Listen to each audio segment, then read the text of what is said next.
Olá, começa agora o Câmara Notícia e na edição de hoje. Lançada a campanha Maio Amarelo. Manifestações marcam o Dia Mundial em memória às vítimas de acidentes de trabalho. E Seleção Brasileira de Basquete Feminino chega a Campinas. Tudo isso agora no Câmara Notícia.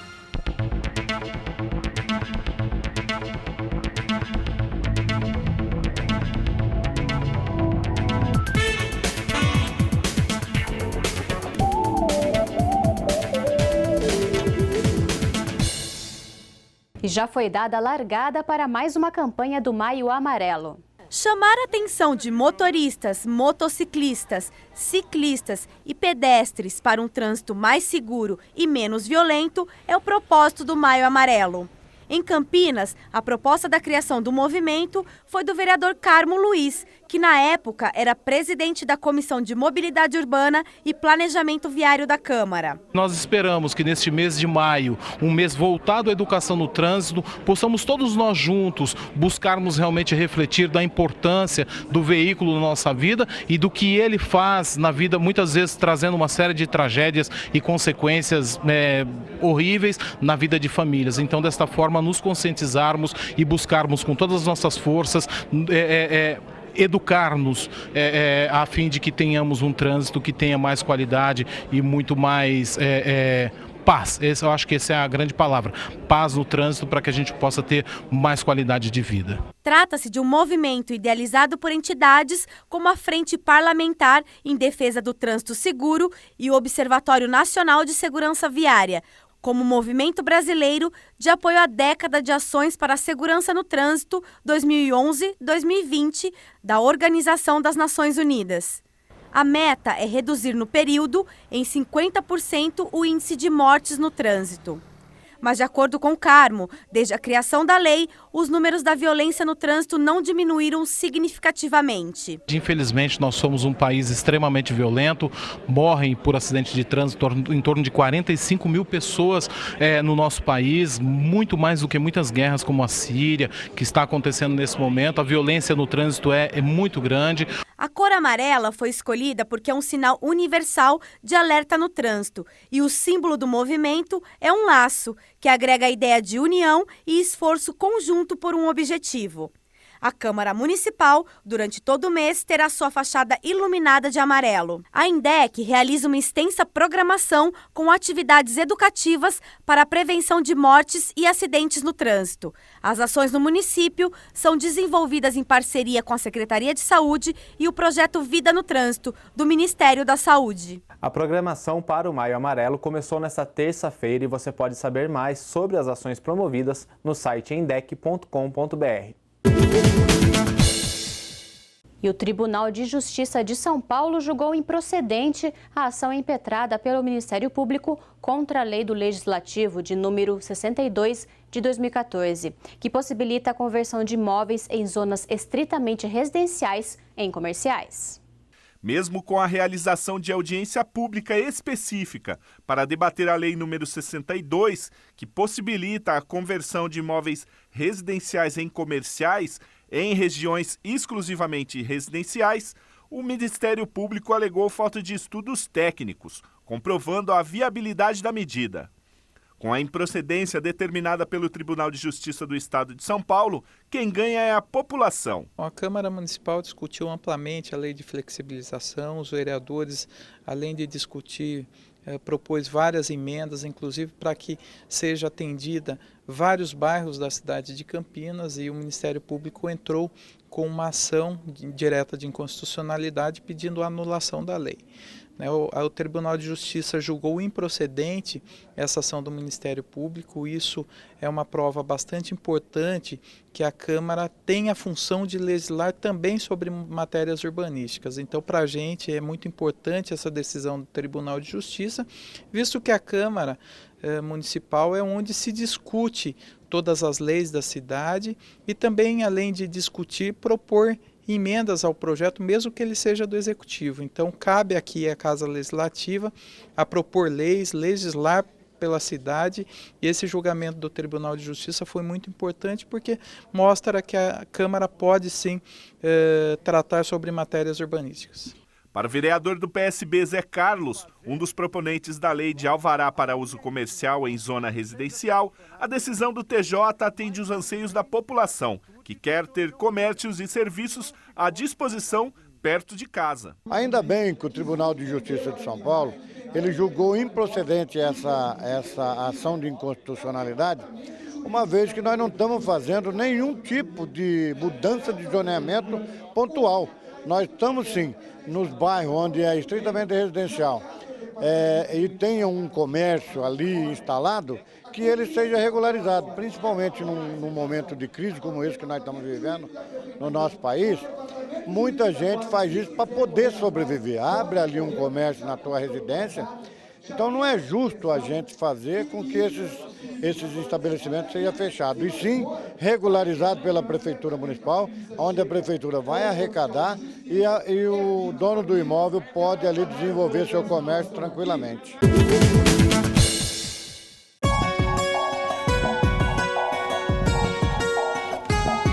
A previsão do tempo, segundo o CEPAGRE da Unicamp, é de predomínio de sol até sexta-feira. O tempo deve mudar no fim de semana com um aumento de nebulosidade e pancadas de chuva. Mínima de 12 graus na quinta-feira e máxima de 26. Na sexta, a máxima permanece igual e a mínima fica em torno dos 13 graus. No final de abril, os trabalhadores da Shell fizeram um ato por conta do Dia Mundial em memória às vítimas de acidentes e doenças causadas pelo trabalho.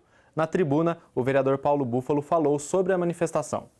O vereador Paulo Búfalo lembrou na tribuna que a vinda do Hospital do Câncer de Barretos para Campinas é decorrente também da luta dos ex-trabalhadores da Shell BASF, que por 12 anos travaram uma batalha judicial e lembram hoje que 75 ex-trabalhadores morreram vítimas da atividade profissional. A ideia da manifestação, além da própria pauta do dia, foi também contestar a informação que está numa placa imensa colocada ali, em que as pessoas que passam pela Avenida das Amoreiras têm acesso, de que aquele projeto do Centro de Diagnóstico é fruto de uma iniciativa da Prefeitura.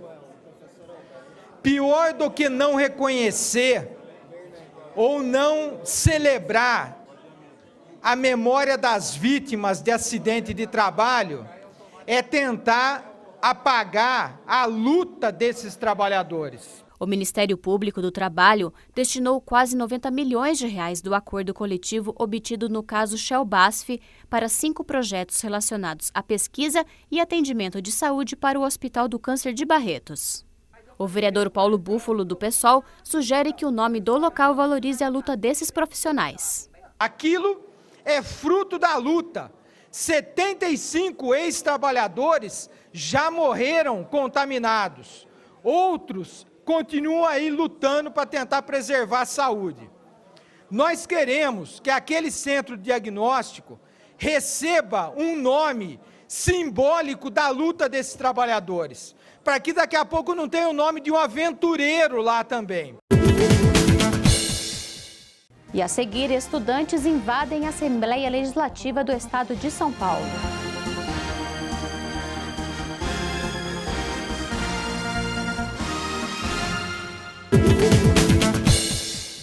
A Defesa Civil de Campinas iniciou a Operação Estiagem desse ano.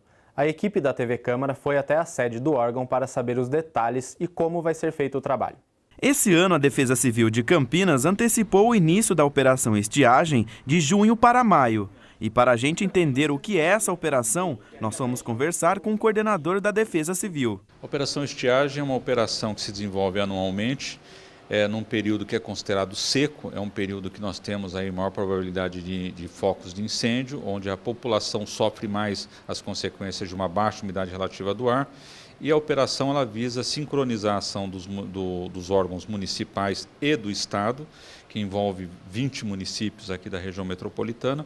Segundo o coordenador, a função da operação é trabalhar em cima dos problemas da estiagem, que vão até setembro e com pico em agosto. O principal objetivo é minimizar os efeitos, quer dizer, a estiagem é um fato natural, nós temos que conviver com isso, porém nós precisamos adotar medidas mitigadoras, medidas para minimizar os efeitos da estiagem. A operação funciona 24 horas por dia. Agentes da Defesa Civil ficam na Central Integrada de Monitoramento de Campinas, a Sincamp, e vão observando online no sistema do INPE como está a umidade do ar nas regiões da cidade. A escala de umidade do ar tem 4 níveis. Vai de situação de observação, passando por atenção quando a umidade está entre 20% e 30%, alerta quando atinge entre 12% e 20%, e a pior situação que se pode chegar é a umidade do ar atingir um nível abaixo de 12%. E ao chegar nesse ponto, a Defesa Civil declara estado de emergência. No nível de atenção, medidas já são tomadas. A partir desse momento, aquelas áreas que são consideradas estratégicas, que necessitem vistoria, começa um processo de vistoria. Então, saem as viaturas da Defesa Civil, vistoriando esses locais, e ao detectar qualquer princípio de incêndio ou qualquer tipo de anormalidade, ela dá o primeiro atendimento e também aciona o Corpo de Bombeiros se necessário for. Para esse atendimento inicial, a equipe da Defesa Civil ganhou 4 viaturas novas, equipadas com um reservatório com capacidade para 400 litros d'água de reuso, que pode alcançar uma distância de até 15 metros, para combater focos pequenos e iniciais de incêndio.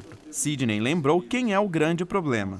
O lixo é o inimigo número 1 hoje, seja na operação das enchentes, da operação verão. As pessoas normalmente, quando jogam entulho, obstrui boca de lobo, obstrui canal de os córregos. E também é a questão na estiagem é a mesma coisa. Alguém vem, joga um lixo num terreno, outro vem e joga um entulho. Daqui a pouco você tem um grande terreno com um depósito de lixo e vem alguém e toca fogo. E finalizando o nosso encontro com a Defesa Civil, o coordenador passou algumas recomendações para a população no período da estiagem. As pessoas devem beber muita água, certo? É uma questão básica para a saúde pública. Elas evitarem, principalmente, ficarem expostas ao sol, fazer exercícios, principalmente das 10 horas até as 16 horas, é um horário considerado crítico. E uma outra questão também que é muito importante é a questão de evitar colocar fogo em terreno, mesmo no lixo do fundo de quintal. E Campinas já começa a respirar o clima das Olimpíadas, que vão começar em agosto no Rio. A seleção brasileira de basquete feminino chegou à cidade nesta terça, dia 3, e foi recepcionada pelo prefeito Jonas Donizete. O vereador Zé Carlos representou a Câmara Municipal no evento. A equipe fica na cidade até o dia 2 de agosto, visando o treinamento preparatório para as Olimpíadas. Só então embarca para o Rio de Janeiro, onde participa dos Jogos Olímpicos entre 5 e 21 de agosto. O treinamento, que será feito na Arena Concórdia, próximo a Sousas, inclui jogos com equipes de outros países. O vereador Zé Carlos, que representou a Câmara Municipal no evento, falou sobre a importância de receber a Seleção Brasileira de Basquete Feminino em Campinas. Nós que já tivemos durante a Copa do Mundo aqui, a Nigéria e também o Portugal aqui treinando na nossa cidade, e agora a vinda da seleção feminina de basquete e também a tocha olímpica passando por nossa cidade é um marco para todos os campineiros, independentemente daqueles que nasceram aqui e daqueles que aqui moram. O secretário municipal de esportes, Dário Saad, e a diretora de turismo, Alexandra Caprioli, além de entidades ligadas ao basquete, estiveram presentes ao encontro realizado na Sala Azul da Prefeitura de Campinas. Em muitas prefeituras, as secretarias funcionam independentes de outra, parecem ilhas. E nós fazemos uma atuação conjunta com outras secretarias que faz a diferença.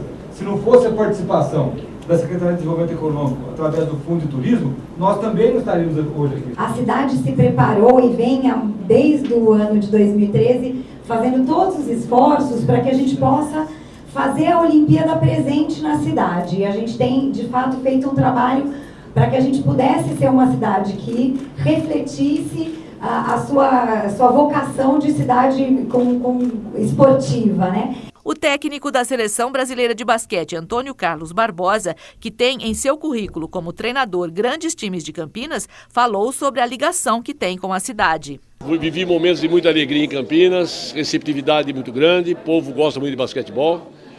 E isso aí é um motivo positivo, né? É muito legal quando você vem fazer uma preparação numa cidade que tem uma tradição na modalidade em que você está. E Campinas tem uma tradição no masculino com o tênis, com regatas, com o círculo, o basquete feminino com a Ponte Preta, né? Depois com a microcamp, enfim, vários projetos e várias modalidades tradicionais. Aqui isso para nós é um ponto facilitador. Além da preparação para a Olimpíada, a equipe brasileira vai treinar em Campinas para o 35º Campeonato Sul-Americano da Venezuela, marcado para o período entre 20 e 26 de maio. Eu tive a preocupação de buscar, nesse momento, as melhores jogadoras. Independente de idade, mas sim aquelas que reuniam as melhores condições para que nós, efetivamente, pudéssemos ter uma equipe madura, porque a Olimpíada é hora de fechamento de geração, fechamento de ciclo, então nós temos que ter uma equipe a mais experiente e a melhor possível. Claro que essa seleção ainda não é definitiva para a Olimpíada. Durante o período de treinamento na cidade, a seleção participa de jogos amistosos, abertos e gratuitos. O primeiro deles será o Jogo das Estrelas, neste sábado, dia 7, no ginásio do Taquaral, com a participação da Rainha Hortência e Magic Paula. Cerca de 70 estudantes ocuparam a Assembleia Legislativa do Estado de São Paulo nesta terça-feira. O ato faz parte das manifestações que pedem a investigação sobre denúncias de desvio de recursos da merenda. É o que a gente acompanha hoje no quadro de educação.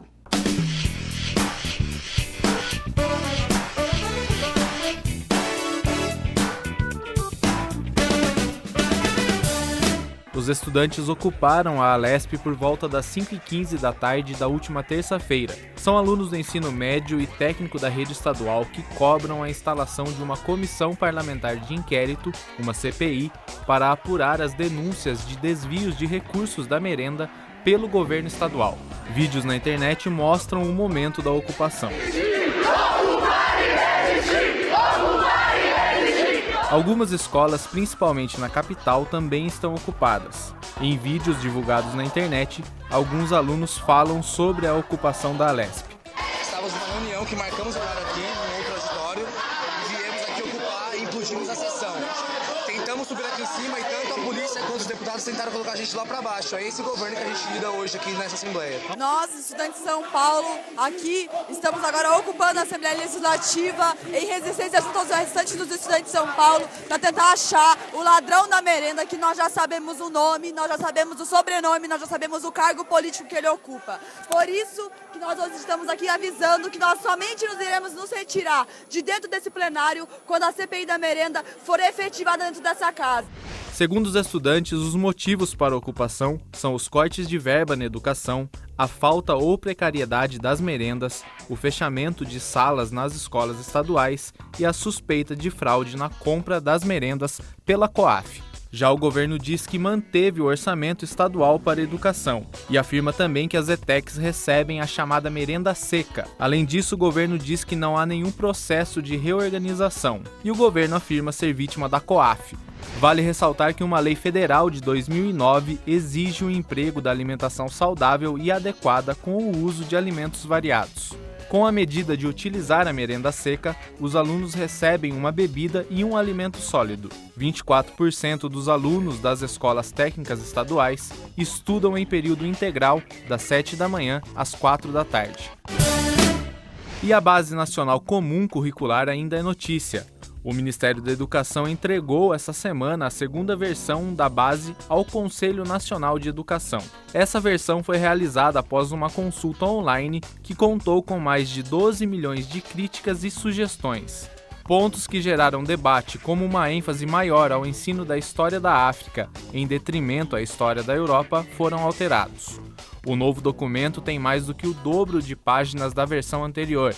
Ambas as propostas foram construídas por 116 especialistas, divididos em 29 comissões. O ministro da Educação afirmou que a base vai incidir sobre a política de livros didáticos. A base, ela vai assegurar os objetivos e direitos de aprendizagem. Ou seja, qualquer estudante, em qualquer série, em qualquer escola do Brasil, tem que ter um direito básico, tem que ter um objetivo, um direito básico de aprendizagem. É isso que ela procura assegurar. Paralelamente, a base vai reorientar o plano nacional, toda a nossa política nacional de livros didáticos. Mercadante disse que a base também vai afetar a formação dos professores, principalmente nos cursos de licenciatura e pedagogia. Ela vai deflagrar um processo muito rico de aprimoramento na formação dos professores, de aprimoramento na produção de livro didático e nas avaliações do INEP. Desde a ANA, avaliação para alfabetização, a Prova Brasil, IDEB e tudo mais que diz respeito ao processo, o próprio Enem, tudo isso será revisitado a partir da Base Nacional Comum Curricular. E o Câmara Notícia dessa edição fica por aqui. Até a próxima. Até a próxima.